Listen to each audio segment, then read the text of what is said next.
Hey, what's going on, everyone? This is your boy Raptor Spiritus, and I am back with another one. So, today I'm going to do a quick, brief overview of the new Evocati 4.3 that has dropped. And from suspicions, they're supposed to be moving it to Wave 1 this weekend. They're trying to, I guess, really get into this because I'm suspecting the CIG realizes that if they really want to get as much data for a patch to make sure it works well and they can fix all the things that are broken, really they need to just let people just get into it and then fix the problems before they release it. Unlike they've been doing with the Evil Cardi having like a week or 2 weeks and then going to wave one for a week and going wave two. It just I think it makes more sense to just go ahead and start loading things down so they can start making the appropriate fixes early on so that at the time of release it should be a lot more stable like it was in the PTU when it hits live. Now, the other thing that I've discussed on my channel before is that I think the CIG really needs to just start releasing patches on a Monday. I get that people are off on the weekends and stuff like that, and it's a lot easier to get a lot of like overload to make sure that the servers can handle everything and fix things as they break. Because we're getting the majority of people on the weekends, but really, I think it just makes sense truly in the beginning of the week on a Monday, and then have that whole week after you release it on Monday to start fixing things before you hit the weekend. So that's just my opinion. So I'm gonna go ahead and get into it for the patch notes. So let's see. Now I'm working with a little bit of different things today. I'm doing a for now I'm using different scenes for stuff, so I have different windows. So just bear with me. The new thing I'm trying. So let's get into it. So for the patch notes, we have just a couple things that they're working on. This is obviously going to Evocati, which is already in. And so what they're focusing on right now, obviously stability and bug fixes, which is always important. But the main event is Onyx facilities. Now remember, this used to be co-op facilities, but they can't get the co-op portion to work for some reason. So they are just referring to it as Onyx facilities. We've talked about that in my last video. So uh, they're going to have some sort of. It's still going to have like puzzles and things that you have to work, I guess, with other people to do. But unfortunately, just like the Lazarus is going to have where it's PVE and PvP. So just be aware that there's going to be players there as well, possibly. So just be aware. But the good news is, from what I've read earlier, because I've checked out some other people's videos about it, I'm sure if you read the past those lower, it talks about that there are going to be 100 of these facilities, all on the moons surrounding Stanton. Uh, so there's going to be a lot of places. There's going to be a lot of places to go get stuff done, and of course, as I said before, they're going to do some have puzzles and rewards.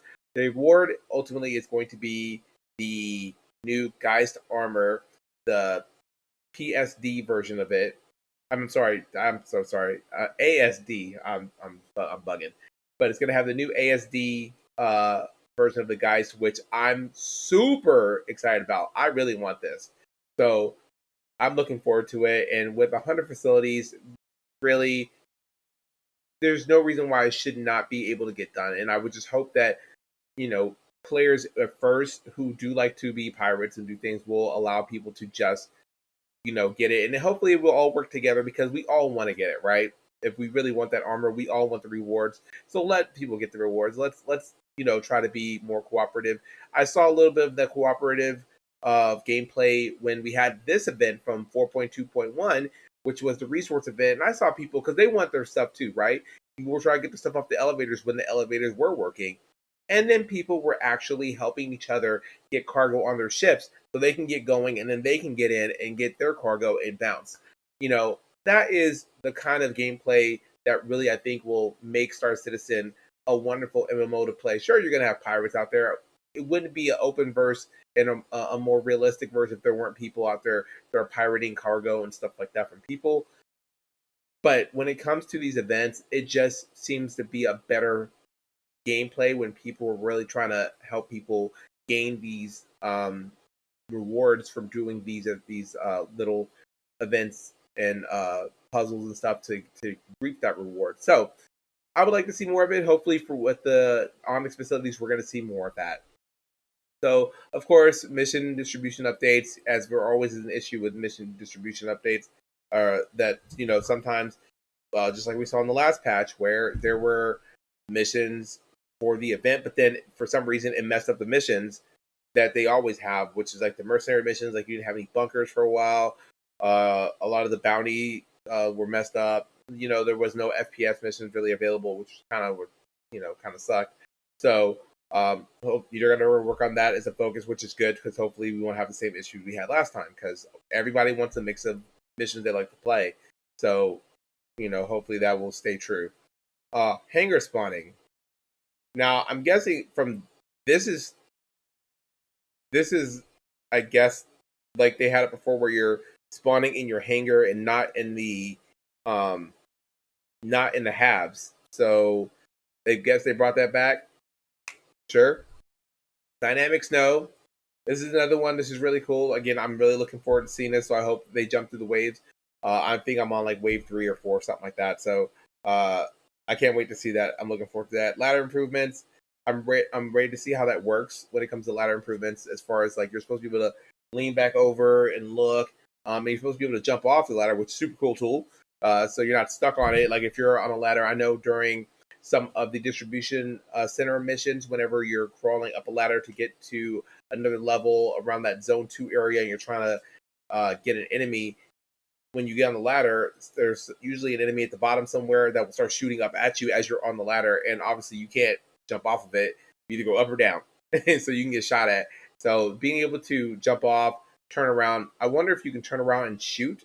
I don't remember if that was part of the uh, ladder improvement, but regardless, if you can at least jump down, that's cool. So I'm looking forward to the ladder improvements. That's cool. And then of course, the other thing is the laser sniper rifle. I'm super excited to see how this works. So yes, I love sniper rifles. I've always been a sniper in most things that I play. Especially when I started playing this game, I was the one in my group that was sniping a lot. And then, of course, a lot of my other orc mates kind of started getting on it and seeing the possibilities.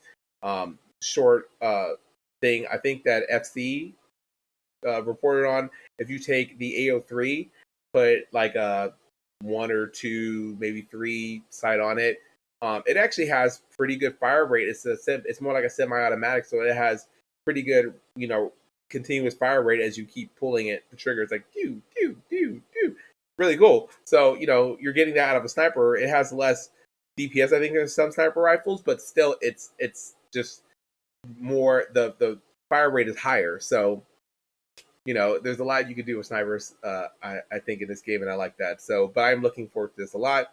I believe that I read that the sniper scope it shows a heating meter on it, but those are the stats, and we're going to get into that here in a little bit. And then let's see what else. What's not ready is more Wicklow ships, player hairstyles, which is we have a lot of player hairstyles right now, which I'm super excited for. Obviously, with someone of when I'm having a character that's representing me, I love the fact that they actually really push to get a lot more hairstyles for characters that look like me. So I was excited about that. I think the next 3 are more for like like straight hair, the high and tight kind of military cut, which is cool. So and then there was another random one. So really not too exciting for me. It's fine. But I like that they're always trying to improve on giving people options to really make their characters represent who they are. Even if you're a guy playing a girl or a girl playing a guy, your character really has a lot of options, which I love. That you'll always hear me continuously tell people the options is the key. The fact that you can customize, that's where I'm the most happiest. I can customize my ship, customize my guns, customize my character, customize my armor, because you can mix and match everything, attachments, ship components, paints, all that. It makes the game worth playing. It makes it yours. When they get into base building, you're building your home for you. for your avatar. That is the whole point of the game, and I'm here for it. So the more they keep adding that will give people options to do things, I will be here for it. I love it. So there's a lot of no issues. I'm really not going to get into that because again, it is Evo. There's a lot of stuff that's going on. The list is not as big as I've seen in prior patches, so we're just going to skim on past that. So let's get down to Onyx facilities. Onyx facilities house a new investigation mission system set in approximately 100 newly added areas, which I was telling you about before. It's abandoned research locations spread throughout Stanton. Now, I'm going to tell you, just seeing the ASD facilities in Pyro, I like these things. These things are really, really cool. And I know CIG is going to really give it its own personality, just like you have Microtech, you have ArtCorp, you have Hurston Dynamics, you have Crusader. They all have their own personality. I love the fact that ASD is coming in. It's a little more ominous from what I'm understanding. They do a lot of experiments, a lot of Dr. Jekyll, Mr. Hyde, type crap. So I love the fact that it has its own personality. I like that. So I'm here for it. While ASD has abandoned these facilities, players and mercenaries, NPCs alike will be exploring these derelict associated science and development installations to recover data, solve puzzles, and uncover mysteries within these hazardous environments. With the release of Alpha 4.3, the first two wings will be available, with the third and concluding Chapter 2, this part of the Regen Crisis, arriving the following month in Alpha 4.3.1. So, we have another patch coming after this, which is cool. I'm looking forward to it. So, initial facility access, Arcan Malor, a new mission giver from Hawkrow Agencies, if I'm pronouncing this wrong, I'm sorry, tasks you with venturing into these abandoned ASD Onyx facilities, recovering whatever research data still exists, and uncovering the true extent of ASD's experiments into the Regen Crisis. Again, mystery. Again, a little ominous. Liking it. Let's see, delivering into the deep facility, or delving into the deep facilities. Upon completion of the Phase 1 mission, 4 new mission tracks within the facility become available through the 2 open wings of the Onyx facility. So just like the resource mission, you have one mission you have to do to unlock the rest. These must be first completed in succession before becoming repeatable in any order. So you have retrieve energy anomaly data, retrieve security data, retrieve seismic data, retrieve power usage data. So there you go. First one. These new mission tracks will take you through 2 open wings of the Onyx facility. Now you have research labs. Discover multiple data collection points containing valuable research data and audio logs that reveal the mysterious circumstances behind the facility's abandonment. So they abandoned these facilities for who knows what reason. Super good. Like I'm in. Navigate for engineering. Navigate hazardous power systems and radiation zones while demonstrating careful environmental awareness and planning. So there's radiation. I do believe I saw there's a website I'm using. It is Star Citizen FPS. It's a Star Citizen page. I don't think it's by CIG, but it's a web page where you can look up all armors, all weapons, and it'll show you and it'll tell you where you can find them. So radiation ones, the radiation suit from the last patch, I actually noticed is I think it's at Magnus, like at the Magnus jump gate, and I think the Terra jump gate. So there are a few places you can get if they need to get a radiation shoot. There's a couple places you can get that. So I would, and again, I'll put the link for that I used in my description, so you guys can go check it out for yourself. Again, you can find any weapon that's being sold at any of the shops, any armor that's being sold at the shops. You will, or even the ammo, because whenever they had the pulse ammo, and it wasn't at Crusader, but it was at Crew L1, it was at some of the other space stations. it'll tell you exactly where they are. So if you want any of these things, it'll tell you exactly where they are, which is really cool. So moving right along, uh, mission distribution tech updates. So more tech updates. So this is the main portion of what I wanted to get into. So now we have stats for the Volt laser sniper called the Zenith. If you're as old as I am, Zenith is a TV brand of TV electronics from the like 80s and 90s, probably a little further back to be honest. But I just remember I used to have this old, huge Zenith tube TV. It was in a wood enclosure. Most of you older heads will understand what I'm talking about. So I used to have one. So when I see Zenith, it just reminds me of back in the day, VHS cassette tapes and whatever. So uh, introducing a powerful new weapon that combines a raw punch of a charged sniper shot with the rapid fire precision of a marksman rifle. So it's supposed to be like pretty on point when you shoot it. So I'll be very keen to see what it looks like in action.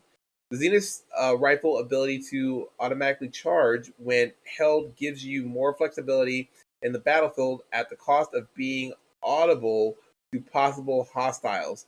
So it means that it's not it hits hard, but it is not a quiet gun.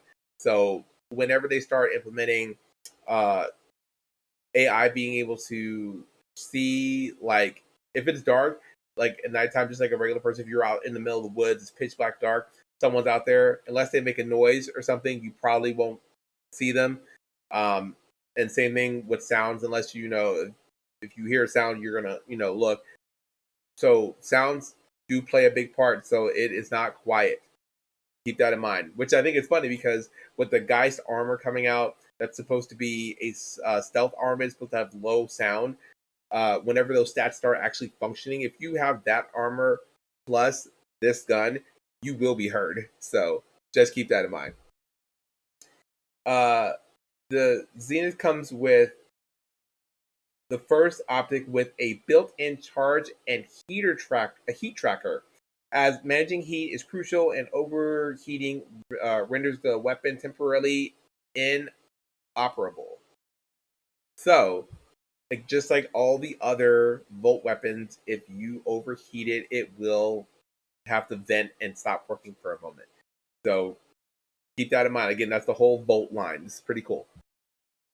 Now we have some stats, which is really awesome.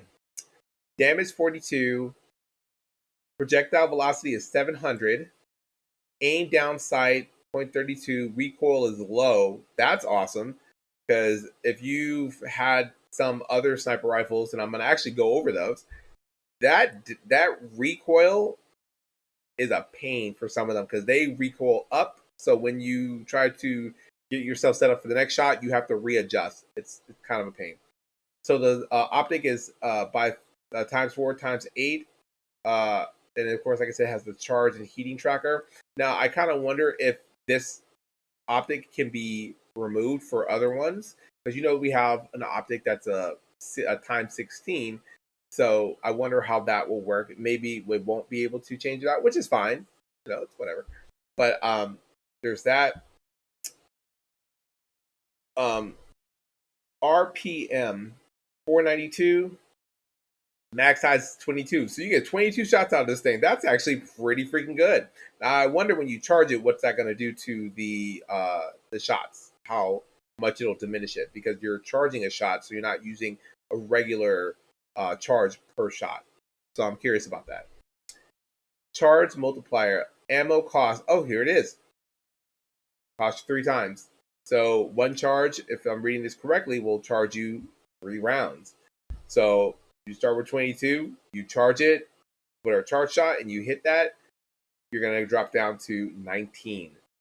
So there's that. Projectile speed multiplier times 2. So it actually goes up when you charge it. So it's a faster charge, and the damage is times 2 as well. That's actually pretty cool. So I dig it.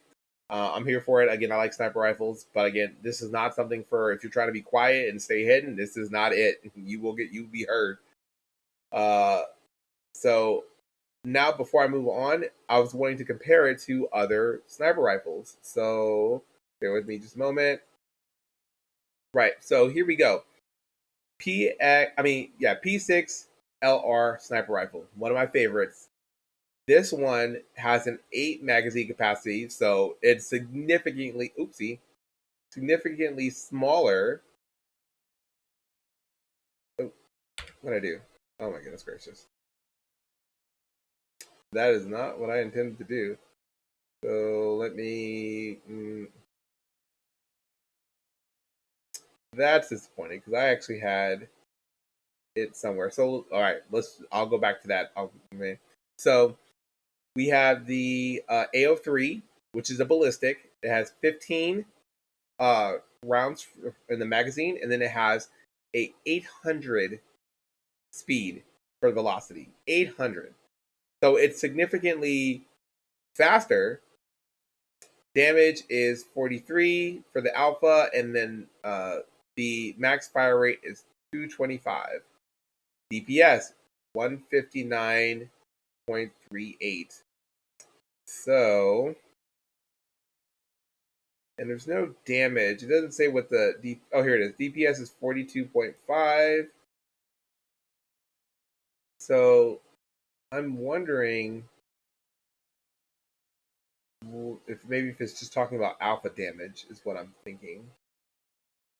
Because if you notice how DPS is way higher, like it doesn't correlate. So I'm assuming it'll be something. The damage will be something around the same. So we'll have to see. So that's AO3, and then we go down to the Arrowhead magazine 16. Not bad. Oh my goodness gracious! I gotta be careful about hitting that button. So now I don't know where it is now. I'm sorry, guys. This is not what I intended.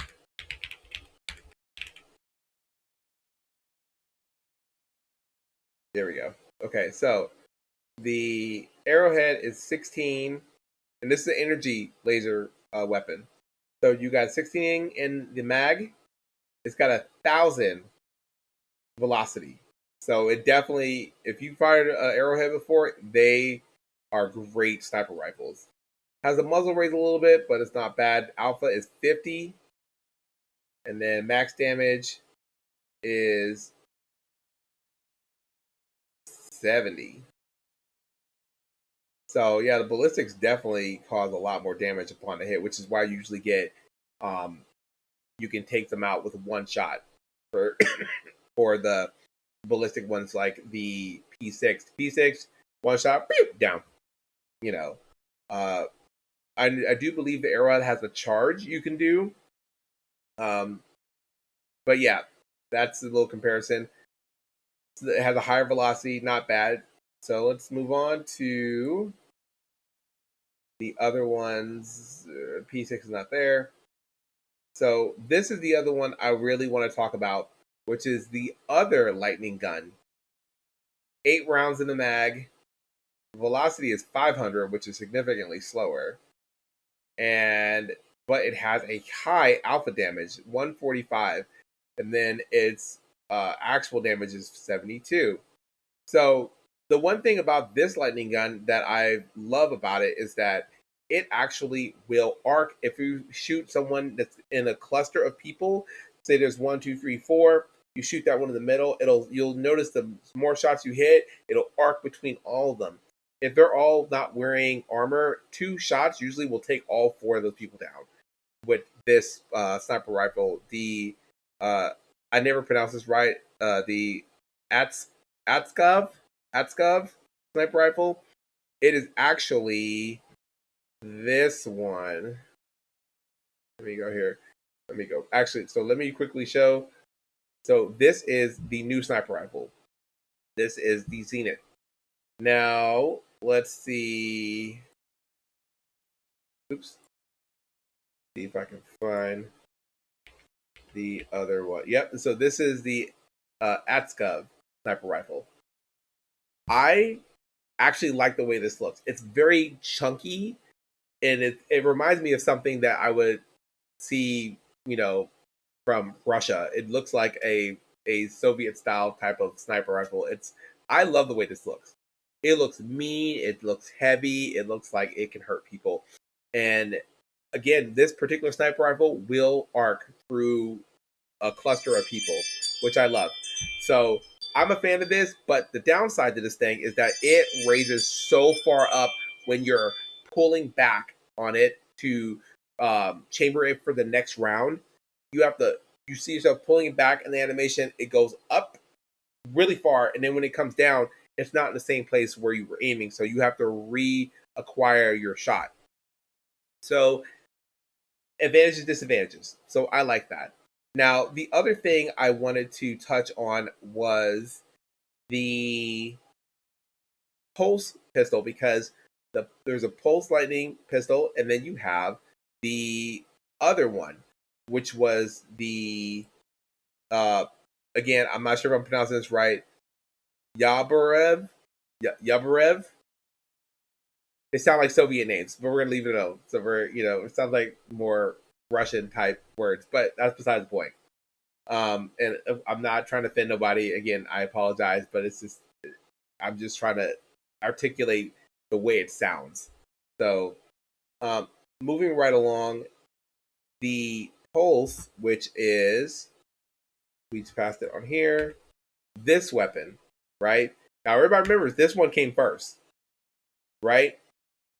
So this one is, as far as, it holds 10 rounds. Velocity is 500, which is pretty good for a pistol. Alpha damage 41, still really good. And then max DPS is 239. It's a pretty good gun. But I'll tell you, you go through 10 rounds really quick. And then moving right along to the pulse, 60 rounds, which is a lot. Velocity is 600. Alpha damage is only 12. And I would expect that because putting out 60 rounds and it goes really quick because the fire rate is high. DPS 97. It's one of those things where, again, you have a lot of shots that are going rapidly. And so they're like bee stings versus something like the Yabarev that is just like, it's like a hammer, So I like the differences in weapons, but I really wanted to just kind of compare, the lightning guns that are in this game. Sniper for sniper, right? Lightning pistol, lightning pistol. I love this one, and I do like the this one. I like their design. Like I said, they're very they remind me, if you're trying to hit someone with a hammer, is basically what it reminds me of. But I do like the bolts one as well. I love what the animation team has done with them. So, yeah, that's basically my little rundown with those. Just comparing it to other sniper rifles, it has its own thing, and I like that. I would say this is probably more on par with, say, the Arrowhead, as far as rounds are, slightly different. Obviously, it has more rounds than the Arrowhead, and its velocity is 700, where Arrowhead has 1,000. So I think that they're two comparable sniper rifles, but we'll have to see what it actually acts like in the field. So we're gonna go ahead and move right along to the next thing. So they fixed the Volt shotgun. Apparently, was knocking people down unintentionally. Ammo type availability in stores has been greatly increased and balanced around all weapon shops. This was a big issue because, so I was on Microtech, and it's the P4 AR. There, you couldn't find ammo on Microtech to save your life. It would give you maybe 10 magazines, and then they would be out. So I am glad they're fixing this, because all shops, really, like in the major places, should have a lot of a lot of ammo. There should be no reason why I'm only getting like 5 magazines at a big shop like that in a huge area. That's insanity, you know. So luckily they're fixing that. I'm very excited about that. Dynamic snow. Again, I said I'm looking forward to it. Um, it's I think this is more of a visual thing than anything else. Just like the rain, but it just adds a sense of realism. You know, when you're flying, visibility, especially in the areas in Microtech that's supposed to be blizzardy. I'm really looking forward to how this is going to look. Ladder improvements. Implementation of further ladder system into Star Citizen. This update includes many new traversal mechanisms to all ladders in ships and environments around the persistent universe. This includes look around while on the ladder, so you can turn 180 and look over your shoulder, as I was saying, just kind of and hang off with one arm. Midpoint enter and exits. So I guess you could jump on a ladder in the middle of it. Being able to jump off the ladders while looking in a direction. I like this. So you're not stuck on the thing basically for target practice while you're up there. This one says leaning used to dodge debris function. Curious.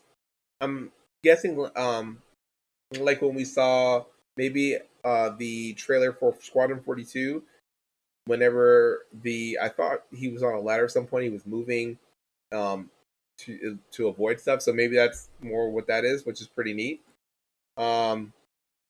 Collision. Other actor on ladder prevents traversal up ladder. I'm not sure exactly what that means. FPS camera required enter angle. Okay. Ladder exit into crouch and small spaces. That's cool. So if you get down and there's like a small space, you can actually crouch down. I'm assuming what that means, and then keep walking along. So those are the notes for 4.3. I'm super excited. The Volt weapon will be something very interesting to get your hands on. So I'll be looking for those videos out there. And really and truly, I'm looking forward to this event with these distribution centers because some YouTubers have actually brought up old clips from CitizenCon and some of the Inside Star Citizens when they were bringing the distribution centers to the game, and they were supposed to have these multiple levels, and they didn't do that. So I'm kind of almost thinking that this is kind of what they were supposed to do for those that they didn't. So they're kind of bringing it in now as the Onyx Center. So I'm looking look forward to this. I'm very happy with it.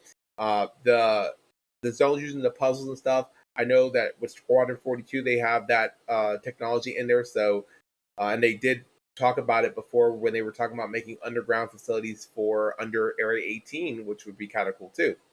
So very looking forward to this. I hope you guys are too. Please let me know what your thoughts are in the comments, and don't forget to like and subscribe. It always helps me. I appreciate it. Again, I love interacting with you guys. I'm sorry this video was a lot longer than I expected, but I wanted to kind of do a little connection and correlation and comparison of the lightning weapons as well. So you guys stay safe out there, and I'll see you in the verse.